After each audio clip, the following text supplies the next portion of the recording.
Mehndi blouse वाली गरीब बहू। मधु, तुम बहुत खूबसूरत मेहंदी लगाती हो। तुम्हारी मेहंदी देखकर कोई कह ही नहीं सकता कि तुम बिना सीखे इतनी सुंदर मेहंदी लगाती हो। अपनी शादी की मेहंदी भी मैं तुमसे ही लगवाऊंगी। शादी की बात पर मधु की आंखें डबडबा जाती है। मधु के हाथों ने अब तक न जाने कितने ही हाथों पर मेहंदी लगाई थी, मगर गरीबी और सांवले रंग के कारण हर बार घर आए रिश्ते मधु को ठुकरा कर चले जाते थे। मगर कहते हैं ना कि ऊपर वाला हर इंसान में एक कमी के साथ एक खूबी भी देता है। मधु बहुत ही सुंदर मेहंदी लगाती थी, जिससे गांव की औरतें हर तीज त्योहार पर उससे ही मेहंदी लगाने आती थी। कुछ ही दिनों में मधु की शादी अखिलेश के साथ हो जाती है। आओ नई बहू, हमारे इस छोटे से घर में तुम्हारा स्वागत है। आज से इसे अपना ही घर समझो। मधु गृह प्रवेश करके अंदर आती है, तभी उसकी ननद गुंजन मधु के हाथों में रची मेहंदी देखकर कहती है, अरे वाह भाभी, आपके हाथों की मेहंदी के डिजाइन कितने सुंदर हैं और मेहंदी भी कितनी गाढ़ी रची है। आपने अपनी मेहंदी कौन से पार्लर से लगवाई? ननन जी, ये मेहंदी मैंने खुद से लगाई है। मुझे मेहंदी लगाने का बहुत ज्यादा शौक है। ये तो बड़ी अच्छी बात है मधु बहू, और बहू बेटियों के हाथों में ये सब हुनर तो होना ही चाहिए। जा बहू, तू जाकर आराम कर ले, थक गई होगी। फिर मधु अपने पति अखिलेश के साथ कमरे में आ जाती है। कमरे की हालत बहुत ही कच्ची और टूटी फूटी हुई थी और जमीन पर बस एक फटी हुई चटाई बिछी थी। मधु, तुम्हारे आने से पहले मैं इस कमरे में अकेला सोता था। मधु, तुम्हें तो पता ही है कि मैं रिक्शा चलाता हूँ और उसी से घर की रोजी रोटी चलाता हूँ। अजय, आप चिंता मत कीजिए, मैं समझ सकती हूँ। जब घर में कमाने वाला एक हो तो गृहस्थी चलाना कितना कठिन होता है। मगर भगवान का शुक्र है, हमारे सर पर छत तो है। भले ही मधु का रंग सांवला था, मगर उसके स्वभाव ने अखिलेश का दिल जीत लिया था। बहुत ही जल्द मधु अपने गरीब ससुराल में ढल गई। फिर एक दिन जब मधु बाजार से सब्जियां लेकर लौट रही थी, तभी वो मेहंदी के ढेरों पौधे देखकर रुक गई। अरे वाह, कितने सारे मेहंदी के पौधे हैं। इन्हें तोड़कर घर ले जाती हूँ। मधु मेहंदी के पत्ते तोड़कर मेहंदी के पौधे की एक मोटी सी कलम तोड़कर घर लाकर घर के आंगन की मिट्टी में बो देती है। गुजरते वक्त के साथ अब मानसून का महीना शुरू हो जाता है और उस दिन की बरसात कहर बनकर उस गरीब बहू के घर पर आ गिरती है। जब गरीब बहू के कमरे की छत कच्ची और कमजोर होने के कारण ढह जाती है, जिसके बाद मधु, उसका पति अखिलेश और उसकी सास और ननद भी एक ही कमरे में गुजारा करने पर मजबूर हो जाते हैं। सुनो जी, राशन खत्म हो गया है, थोड़े पैसे दे दो। मधु, अभी मेरे पास एक भी रुपया नहीं है। अभी मैं काम पर जा रहा हूँ, शाम तक राशन लेकर आता हूँ। ये बोलकर अखिलेश रिक्शा लेकर निकल जाता है। जहाँ पूरा चौक बाजार बारिश के पानी से भरा होता है, जैसे तैसे एक सवारी उसके रिक्शे पर बैठता है। तभी उसका रिक्शा खड्डे में फंस जाता है और रिक्शे का टायर फट जाता है। हताश होकर वो जैसे तैसे रिक्शा को खींचकर घर लाता है। अजी, ये क्या हो गया? मधु, बड़ी मुश्किल से एक सवारी बैठी थी और ये हो गया। समझ में नहीं आ रहा क्या करूं। मेरे पास एक रुपया नहीं है कि रिक्शा ठीक करवाऊं। अजी, आप चिंता मत करो, भगवान किसी न किसी को हमारी मदद के लिए जरूर भेजेगा। इतने में गांव की सबसे अमीर माया वहां आती है। अरे मधु बहू, आज शाम को मेरी बेटी किंजल की मेहंदी है, तो आ जाना। जी ठीक है काकी। शाम को मधु अपनी सास ननद के साथ मेहंदी में आती है। कुछ देर बाद, मम्मी, इतनी देर हो गई, ये मेहंदी वाली कहाँ रह गई? अभी तक आई क्यों नहीं? अरे किंजल, उसने इन मौके पर आने से मना कर दिया। माया आंटी, आप चिंता मत कीजिए, मुझे मेहंदी लगानी आती है। किंजल को मैं मेहंदी लगा दूंगी। किंजल जल्दी से हाथ आगे बढ़ा देती है और मधु उसे बहुत ही सुंदर मेहंदी लगाती है, जिससे सभी मधु की जमकर तारीफ करते हैं। और माया खुश होकर मधु को 500 रुपए दे देती है, जिसमें से मधु आधे पैसे से घर के लिए राशन खरीद कर बाकी के पैसे अखिलेश को रिक्शा ठीक करवाने के लिए दे देती है। अगले दिन से अखिलेश रिक्शा चलाने लगता है। सुनो भैया, जल्दी से प्लाजा बैंक्वेट ले चलो। जी मैडम जी। पल्लवी जैसे ही रिक्शे पर बैठती है तो टाइट होने के कारण उसकी ड्रेस बैक साइड से फट जाती है। ओह नो, ये अभी ही होना था। Shit shit shit. क्या हुआ मैडम जी, आप इतने परेशान क्यों हैं? भैया, मेरी ड्रेस फट गई है, क्या करूं? मैडम जी, यहाँ पास में ही मेरा घर है, आप वहाँ चलिए, शायद वहाँ मेरी पत्नी आपकी कोई मदद कर दे। थोड़ी देर में अखिलेश पल्लवी को अपने घर लाकर मधु को सारी परेशानी बताकर वहाँ से चला जाता है। देखो ना, मेरी ड्रेस फट गई है और मुझे इमीडिएटली अपनी फ्रेंड के एंगेजमेंट फंक्शन में पहुँचना है। तुम कुछ कर सकती हो? मैडम जी, मुझे 10 मिनट दीजिए। ये बोलकर मधु पल्लवी की ड्रेस के फटे हुए हिस्से को काट देती है ये तुमने क्या किया? तुमने तो मेरी ड्रेस को और भी ज्यादा बर्बाद कर दी। अब ये बैकलेस ड्रेस मैं फंक्शन में पहनकर कैसे जाऊंगी? मैडम जी, आप मुझ पर यकीन रखिए और घूम जाइए। पल्लवी मधु की तरफ पीठ करके बैठ जाती है। इसके बाद मधु उसकी बैकलेस ड्रेस बहुत ही खूबसूरत मेहंदी ब्लाउज डिजाइन बना देती है। गरीब बहू का बनाया हुआ मेहंदी का ब्लाउज डिजाइन पल्लवी को बहुत ही ज्यादा पसंद आता है। Oh wow, it's fabulous. तुमने तो मेरी बैकलेस ड्रेस को इस मेहंदी ब्लाउज डिजाइन से पूरी तरह कवर कर दिया। I love this, thank you so much. ये बोलकर पल्लवी अपने पर्स से 5,000 रुपए निकाल कर उस गरीब बहू को देकर चली जाती है। वहीं पल्लवी जब मीता की मेहंदी फंक्शन में पहुंचती है तो सभी लड़कियां उसकी मेहंदी ब्लाउज डिजाइन को देखती रह जाती है। Oh wow Pallavi, you are looking so gorgeous. इस मेहंदी ब्लाउज डिजाइन वाली ड्रेस में तू कहर ढा रही है। मुझे भी अपनी वेडिंग के लिए ऐसी ही मेहंदी वाली ब्लाउज बनवाना है। तू मुझे इस पार्लर वाली का कांटेक्ट नंबर शेयर कर दे। मीता, मेरा ये मेहंदी ब्लाउज डिजाइन किसी प्रीशियस पार्लर वाली ने नहीं बनाया, बल्कि एक गरीब के हाथों की मेहनत है। शादी से एक दिन पहले पल्लवी मीता को लेकर मधु के ससुराल आती है, जहां मधु के घर के गरीब हालत देखकर उन्हें काफी बुरा लगता है। मधु भाभी, आपसे मिलने कोई आया है। अरे मैडम जी, आप यहाँ? कैसा गया फंक्शन? फंक्शन बहुत ही फैबुलस था और तुमने जो मेहंदी ब्लाउज डिजाइन बनाया था सभी को पसंद आया। वैसे ये मेरी सहेली मीता है, कल इसकी शादी है, इसे भी मेहंदी ब्लाउज डिजाइन बनवाना है। वैसे ये शादी का लहंगा है, देखकर बताओ इस पर कौन सा ब्लाउज डिजाइन ज्यादा अच्छा लगेगा। और ब्लाउज डिजाइन के साथ मुझे हाथ पैरों पर भी वेडिंग मेहंदी लगवानी है, तो मैं तुम्हें 25,000 दे दूं। 25,000? अच्छा, तो फिर 30,000 ले लेना। इतनी बड़ी रकम सुनकर मधु अपनी गरीब सास ननद को देखने लगती है। फिर मधु जल्दी से मेहंदी पीस कर उसे कई सारे कोन तैयार कर लेती है।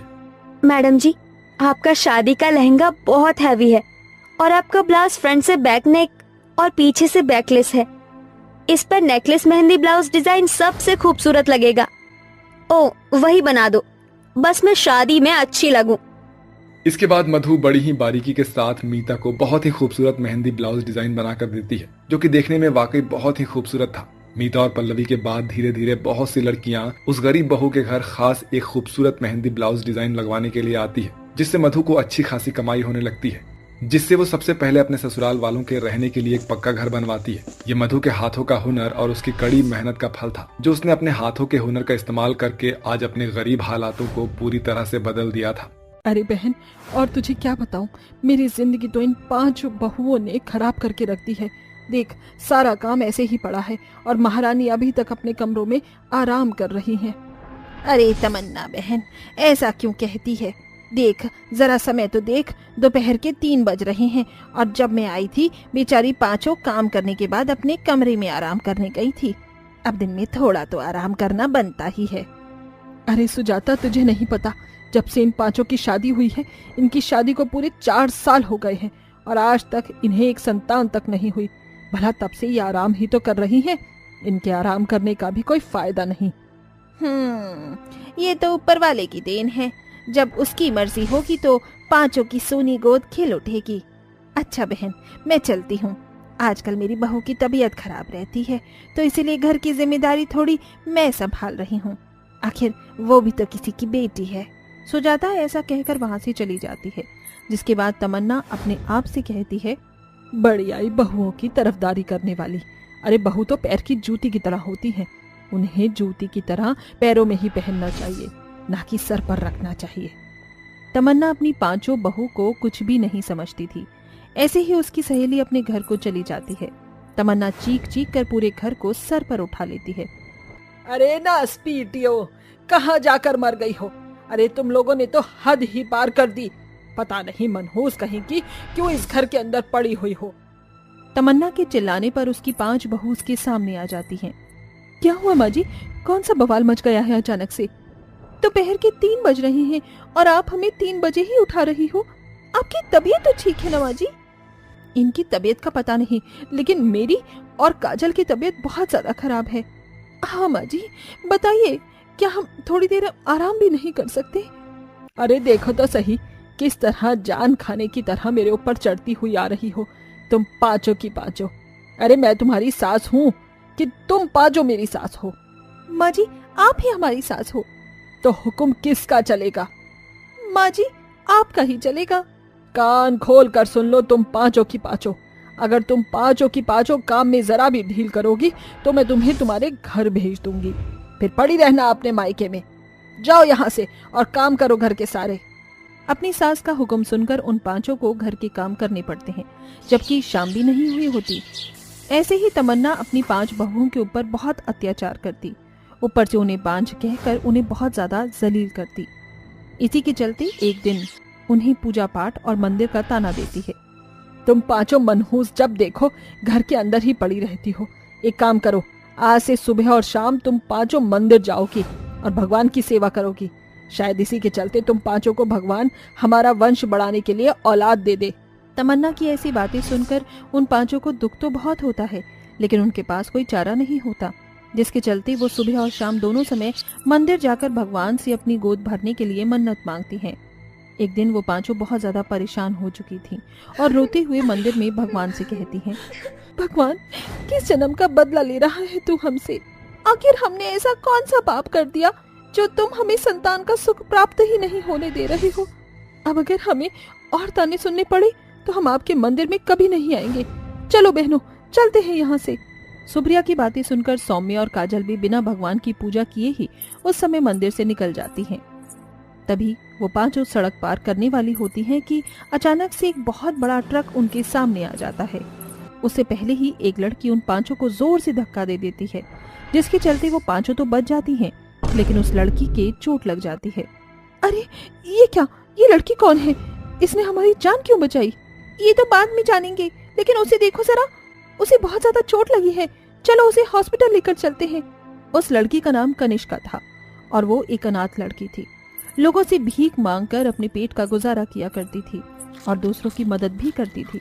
इसी के चलते कनिष्का पांचों को बचा लेती है और खुद घायल हो जाती है, लेकिन वो 5 बहू मिलकर हॉस्पिटल में उसका इलाज करवाती हैं और उससे उसकी दुख भरी कहानी सुनती हैं। मेरा इस दुनिया में कोई नहीं है। मेरे पैदा होते ही मेरे माता पिता भगवान को प्यारे हो गए थे। तब से मैं दर दर की ठोकर खा रही हूँ। भगवान ऐसा कैसे करता है? जिनको औलाद चाहिए उनको औलाद नहीं देता, और जिनके पास औलाद होती है उन्हें अपनी औलाद से अलग कर देता है। प्रीति की बात सुनकर बेचारी कनिष्का रोने लगती है, जिसके बाद उन पांचों का मन नहीं मानता और वो उसे अपने साथ अपने घर ले आती हैं। आज से तुम हमारे साथ ही रहोगी। जैसे ही सौम्या, प्रीति, सुप्रिया, काजल और ऐश्वर्या कनिष्का को घर पर लेकर आती हैं, कनिष्का को देखते ही तमन्ना उन पांचों से कहती है, ये रास्ते का कूड़ा उठाकर तुम अपने घर पर कैसे ले आई? कौन है ये लड़की? इसकी हालत तो देखो जरा। ये मेरे दूर की मौसा की बेटी की भांजी है और मेरी छोटी बहन। जैसे ही मैं मंदिर से बाहर निकली तो मैंने इसे देखा। इसकी हालत बहुत बुरी थी। इसके माता पिता बचपन में जन्म देकर भगवान को प्यारे हो गए। और फिर आप ही तो कहती हो ना कि लोगों की मदद करने से हम पुण्य कमाते हैं। अगर हम इसकी मदद करेंगे तो हम पुण्य कमाएंगे और हमें भी भगवान संतान का सुख दे देगा। वो पांचों अपनी बातें घुमाकर कनिष्का को घर में ही रख लेती हैं। कनिष्का बहुत अच्छी और समझदार थी। जब से वो उस घर में आती है वो उन पांचों बहुओं का बहुत ख्याल रखती है। अरे आप पांचों उठ गई? टेबल पर बैठ जाइए, मैंने आप पांचों के लिए नाश्ता बनाया है। जल्दी उठकर तुमने नाश्ता भी बना लिया? वो पांचों बहुत हैरान रह जाती हैं, क्योंकि नाश्ते के साथ साथ कनिष्का घर की साफ सफाई भी बहुत अच्छे से कर चुकी थी। मैं भी तो आपकी बेटी की तरह ही हूँ, इसीलिए मेरा फर्ज बनता है कि मैं आपका ख्याल रखूंगी। वैसे भी तो आप सारा दिन काम करती हो, अगर मैं थोड़ा काम भी कर लूंगी तो क्या चला जाएगा। कनिष्का ऐसा कहकर उन्हें नाश्ता परोसती है, जिसके बाद वो स्वादिष्ट नाश्ता करके बहुत खुश होती हैं। एक तरफ वो घर की जिम्मेदारियों को संभाल लेती है तो दूसरी तरफ जब भी किसी की तबीयत खराब होती तो कनिष्का उसका अच्छे से ख्याल रखती, जैसे कोई बेटी अपनी माँ का ख्याल रखती है। लेकिन इसी बीच कनिष्का और उन 5 बहुओं के लगाव को देखकर तमन्ना को बहुत गुस्सा आता है और वो ये बर्दाश्त नहीं कर पाती। मेरे होते हुए मैं इन्हें एक साथ तो देख नहीं सकती। मुझे इस लड़की को इस घर से निकालना ही होगा। बहुत सुख भरे दिन जा रहे हैं इन पांचों के। तमन्ना एक साजिश रचती है और अपनी सारी गहने कनिष्का के कमरे में रख देती है और उसके ऊपर चोरी का इल्जाम लगा देती है। इसने मेरे कमरे में आकर मेरे गहने चोरी किए हैं। देखो इसकी अलमारी में सारे गहने रखे हैं। नहीं, आप आ जाओ, मेरा विश्वास कीजिए, मैं ऐसा कभी नहीं कर सकती। मैं गरीब हूँ लेकिन चोर नहीं। अपनी सास की बात मानकर उन पांचों बहू के पति भी नाराज होते हैं, लेकिन तभी सौम्या सभी के सामने हकीकत लेकर आती है। माँ जी, ऐसा कुछ करेंगी ये मैंने कभी सोचा भी नहीं था। मैं जानती थी कभी ना कभी ऐसा जरूर होगा, क्योंकि माँ जी से हमारी खुशियाँ बर्दाश्त नहीं होती, इसीलिए मैंने ये वीडियो बनाई थी। ये देखिए, माँ जी ने खुद कनिष्का के कमरे में ये सारे गहने रखे थे। आखिर माँ जी, आपने ऐसा क्यों किया? सच्चाई सामने आने के बाद तमन्ना को अपनी गलती का एहसास होता है। हाँ, ये मैंने ही किया था, क्योंकि मेरी कोई बेटी नहीं रही। जो सुख मुझे नहीं मिला वो सुख मैं तुम पांचों को कैसे मिलने देती। मुझे अंदर ही अंदर जलन हो रही थी, लेकिन अब मुझे अपनी गलती का पछतावा है। तुम पांचों मुझे माफ कर दो, और कनिष्का बेटी तुम भी मुझे माफ कर दो। तमन्ना से माफी मांगते हुए उसकी पांचों बहू उसे माफ कर देती हैं। वहीं कनिष्का भी उसे माफ कर देती है, लेकिन अब वो पांचों मिलकर कनिष्का को गोद ले लेती हैं, जिसके बाद कनिष्का उन्हें माँ कहकर पुकारने लगती है, और इसी प्रकार वो सभी एक साथ खुशी खुशी रहने लगते हैं। अबिन दो मनमी दो बिन बांग काना, मनमी रूपी तरुप काना बिन, ओनाते आबो दो मिठेन बांग बोन ताहे दाड़ेयागा।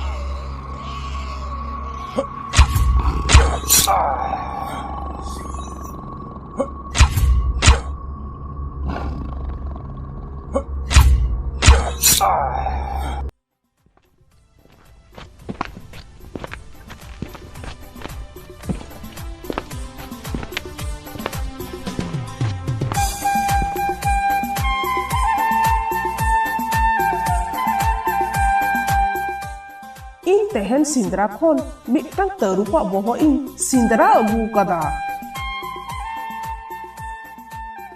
इस मोने हुयुक काना आले अतुरेन दादा ताकोय गोय अगू का कुआ। ठीक के चिन बुझो कदा।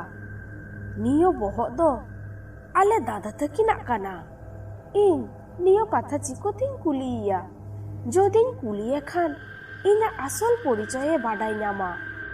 ताहेनो इन इना पहचान उपुइन दोहोया।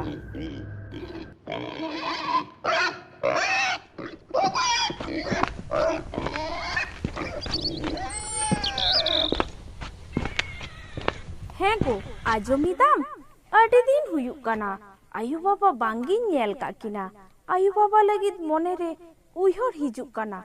हैं गो दो से तेहन आले उतु चलाव काते नीतु जम भाकड़ा हिजुक में ताको में। ठीक गया, उनको लगित दाका उतु तेयारेम दोहो काआ। इन सेंद्रा खोन रुवर जखन आपे ओड़ा इन सेनोआ आरे नेवता हटो काकुआ।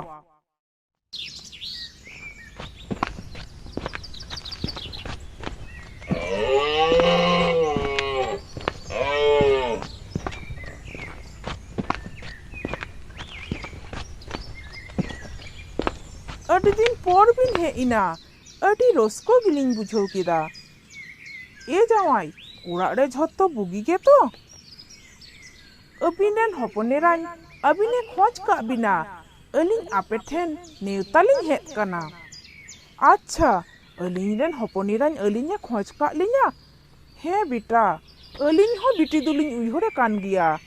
ठीक किया बेटा, तेहन धिनों सेतले चलाआ।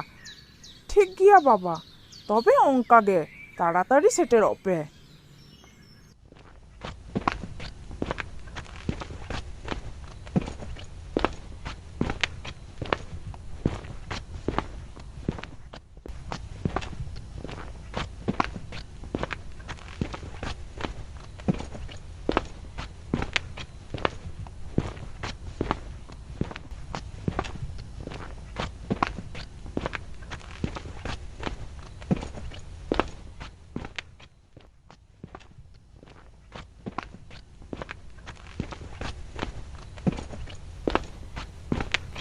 बाबा आपे जत्तो पे सेटेरा काना अडी रस्को गिलिंग बुझो केदा।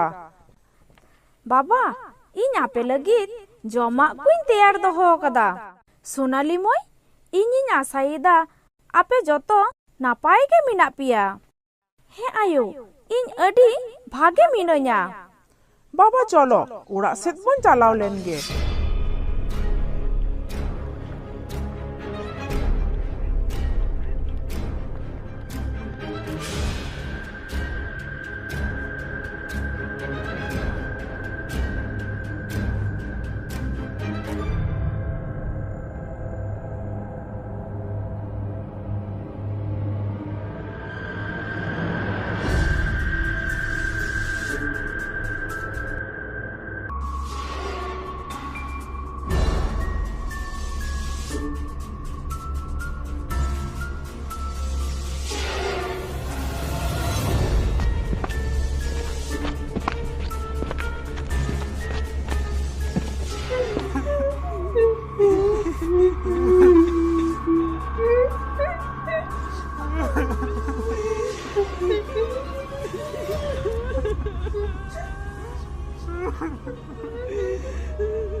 नुआ तो चेदिन नेल किदा तको ओराग रेन ओकोय को मानमी तो को बांग काना नुंकु तो तरुप रूपी मानमी काना को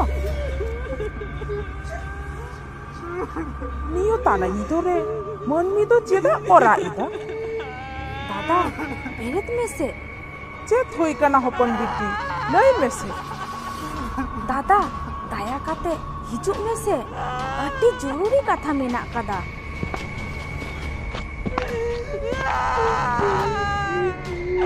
चेत कथा लई में से हपनटी बहु ओराग रेन झोतो हर मानमी तो को बांग काना इना मने हुयुक काना नुंकु तो झोतो मानमी रूपी तरुप काना को चेतेम लई ता हपनटी नुआ तो चिकोते हुई दाड़िया दादा बाम पतियो कान खान इन साउते हिजुक में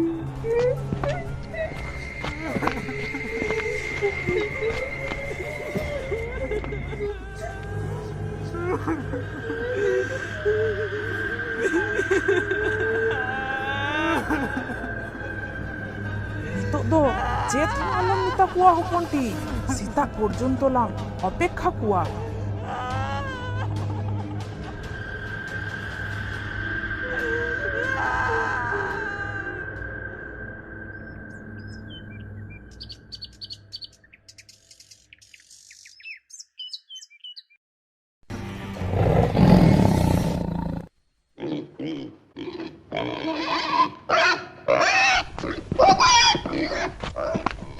तेहन नुंकु सुपड़िया जेल बन उतुया कटी बिन गड़ो आलिन खान अडी भागी हुई कुआ होला निदोलिन नेल किदा नुंकु सुपड़ी दो को बांग काना नुंकु दो सुपड़ी रूपी तरुप काना को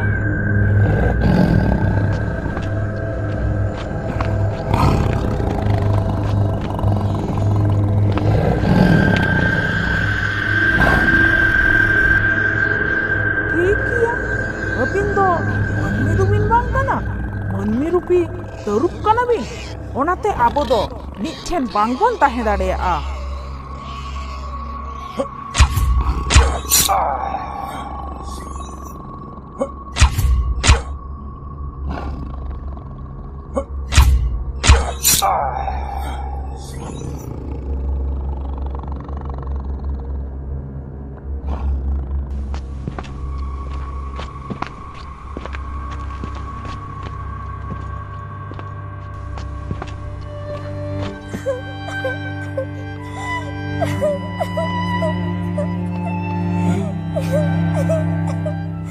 नुआ दो चिकोते हुई ना आले ओराग रेन झोतो मानमी गोय के कुआ ठीक किया नुआ लगित आम कुड़ोय दो ᱧᱟᱢ ᱦᱩᱭᱩᱜ ᱛᱟᱢᱟ